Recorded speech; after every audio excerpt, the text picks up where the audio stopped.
কিছু আছে, সব কিছু তাসবিহ পড়ে, জিকির করে, প্রশংসা করে একজনের, তিনি কে? আল্লাহ। ওয়া ইম মিন শাইইন ইল্লা ইউসাব্বিহু বিহামদিহি ওয়ালাকিন লা তাফকাহুনা তাসবিহাহুম। নভমণ্ডল ভূমণ্ডল যেখানেই যেটা থাক না, সবকিছু জিকির করে একজনের, তিনি কে? আল্লাহ। কিন্তু ওয়ালাকিন লা তাফকাহুনা তাসবিহাহুম, তোমরা সবকিছুর তাসবিহ বা জিকিরের ভাষা বুঝো না। পাখিগুলো জিকির করে কার? আল্লাহ। নদীগুলো জিকির করে কার? আল্লাহ। পাহাড়গুলো তাসবিহ পড়ে কার? আল্লাহ। আমরা কি শুনতে পাই? কারণ আমাদের ওই কান নাই, ঠিক কিনা? ওই কান যদি থাকতো তাহলে ঠিকই শুনতে পেতাম। ওই চোখ যদি আমাদের থাকতো আমরা দেখতে পেতাম। ওই কান আমাদের নাই, ওই চোখ আমাদের নাই, কিন্তু সবকিছু জিকির করে একজনের, তিনি কে? আমরা যেন বেশি বেশি আল্লাহ তাআলার জিকির করতে পারি। আল্লাহ তুমি তৌফিক দাও। লা ইয়াজালু লিসানুকা রাতাবান মিন যিকরিল্লাহ। আল্লাহর হাবিব সাল্লাল্লাহু আলাইহি ওয়াসাল্লাম বললেন, তোমার জিহ্বাটা সব সময় যেন আল্লাহর জিকির দিয়ে ভিজে থাকে, আল্লাহর জিকিরে যেন সিক্ত থাকে, সব সময় যেন আল্লাহ তাআলার কাছ থেকে আমরা প্রোটেকশন কামনা করি। আল্লাহর হাবিব সাল্লাল্লাহু আলাইহি ওয়াসাল্লাম সব সময় হোল দ্য ডে লং, সারাটা দিন আল্লাহর তাসবিহ পড়তেন, জিকির করতেন, প্রতিদিন 100 বারেরও বেশি ইস্তিগফার করতেন। আল্লাহি ইন্নী লা আস্তাগফিরুল্লাহ ওয়া আতুবু ফিল ইয়াউমি আকসার মিন 70 মাররা। আল্লাহ শপথ, প্রতিদিন আমি 70 বারেরও বেশি তাওবা আর ইস্তিগফার করি। যে নবীর কোনো গুনাহ নাই, আছে? আল্লাহর হাবিবের জীবনে কোনো গুনাহ আছে? তিনি নিষ্পাপ, নিষ্কলুষ, তিনি 70 বারেরও বেশি ইস্তিগফার করতেন। আমরা পড়ি না। শুধু টয়লেটের সময়টা যখন আল্লাহর হাবিব সাল্লাল্লাহু আলাইহি ওয়াসাল্লাম ইস্তেনজা করতেন তখন আল্লাহর নাম নিতে পারতেন না, তাই ইস্তেনজা থেকে বাম্পা দিয়ে বের হয়েই পড়তেন গুফরানাক, মানে আল্লাহ ক্ষমা করে দাও। গুফরানাক মানে কি? আল্লাহ ক্ষমা করে দাও। এই যে এতটুকু সময় তোমার তাসবিহ করতে পারলাম না, আল্লাহ তুমি আমার উপর রেগে যেও না, তুমি আমারে ক্ষমা করে দাও। এজন্য আমরা যেন সবসময় বেশি বেশি ইস্তিগফার করি। কি পড়ি?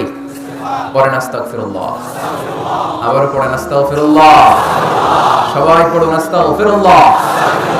আল্লাহর হাবিব সাল্লাল্লাহু আলাইহি ওয়াসাল্লাম বললেন, মান লাযামাল ইস্তিগফার জাআলাল্লাহু লাহু মিন কুল্লি দীকিন মাখরাজা। যে সব সময় ইস্তিগফার করে আল্লাহ তাআলা সব বিপদ থেকে তাকে মুক্ত করে দেয়। ওয়া মিন কুল্লি হাম্মিন ফারাজা, সব দুশ্চিন্তা থেকে তাকে আল্লাহ মুক্ত করে দেয়। সুবহানাল্লাহ পড়েন। ওয়ায়ারযুকহু মিন হাইসু লা ইয়াহতাসিব, এমন জায়গা থেকে আল্লাহ তাআলা রিজিকের ব্যবস্থা করে দেয় সে কল্পনাও করতে পারে না। সুবহানাল্লাহ পড়েন। মাঝে মাঝে এমন জায়গা থেকে রিজিক আসে আমরা কখনো ভাবি নাই, ভাবছি? হঠাৎ কোথা থেকে যেন খাওয়ার ব্যবস্থা হয়ে গেল, হঠাৎ কোথা থেকে যেন রিজিকের ব্যবস্থা হয়ে গেল।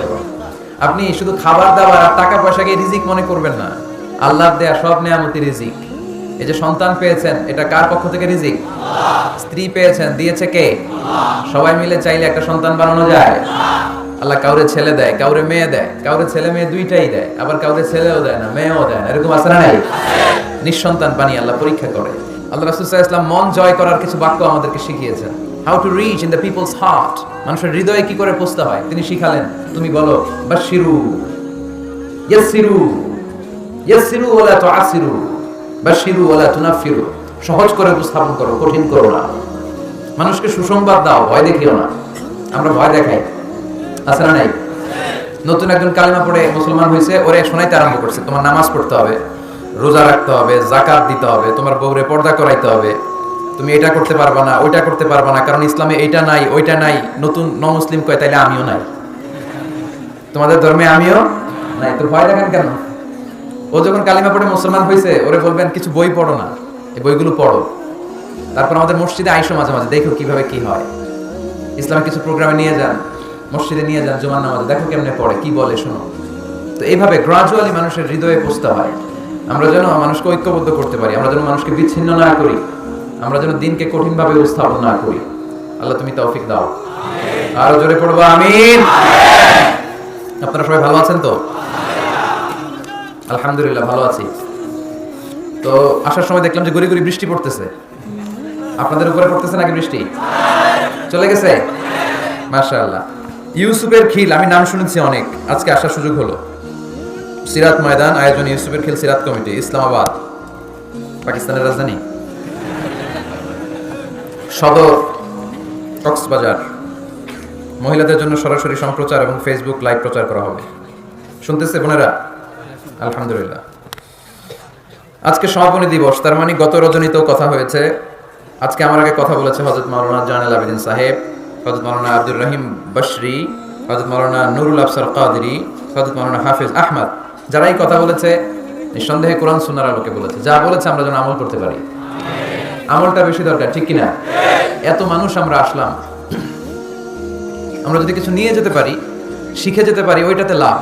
ফেসবুক লাইভ, এই এলাকার সবচেয়ে বড় মাহফিল, 50 কিলোমিটার জ্যাম, আজহারের ভক্তরা কোপায়া দিছে সব, কি লাভ হয়েছে?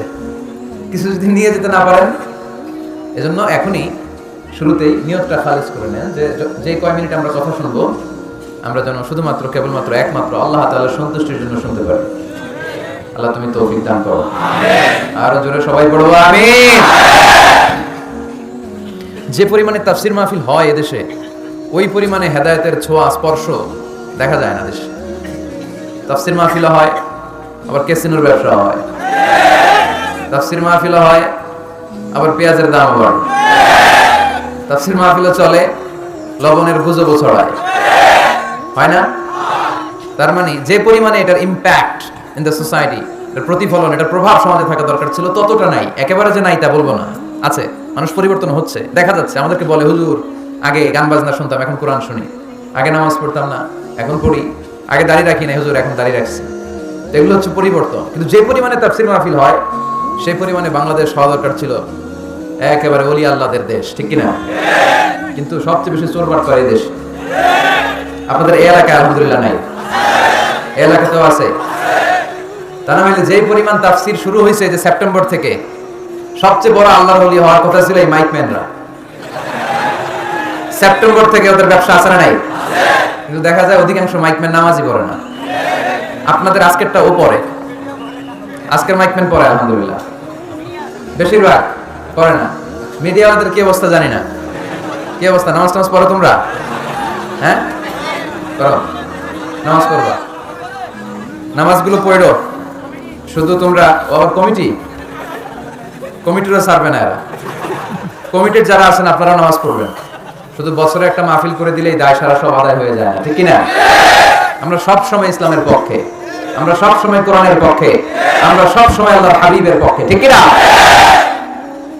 ঘটা করে 1-2 দিনের জন্য যেন আমরা ইসলাম পালন না করি, আমরা যেন সারা বছর ইসলামের পক্ষে থাকি। আল্লাহ তুমি থাকার তৌফিক দান করো। অনেক অতিথিবৃন্দ এসেছেন। কায়সারুল হক জুয়েল ভাই, জাফর আলম সাহেব, হেফাজতুল্লাহ নদভী, ব্যারিস্টার নুরুল আজিম, ওমর হামজা, মাওলানা মোহাম্মদ সৈয়দ, মাওলানা নুরুল ইসলাম। আল্লাহ তুমি সবাইকে কবুল করো। সভাপতি জনাব মাস্টার আমানুল্লাহ, প্রধান উপদেষ্টা ইউসুফের খিল সিরাত কমিটি, আলহামদুলিল্লাহ। প্রচার সৌজন্যে আরশিনগর ট্রাভেলস, বাড়ির পাশে নাকি? বাড়ির পাশে আরশিনগর না? আল্লাহ সবাইকে কবুল করুক।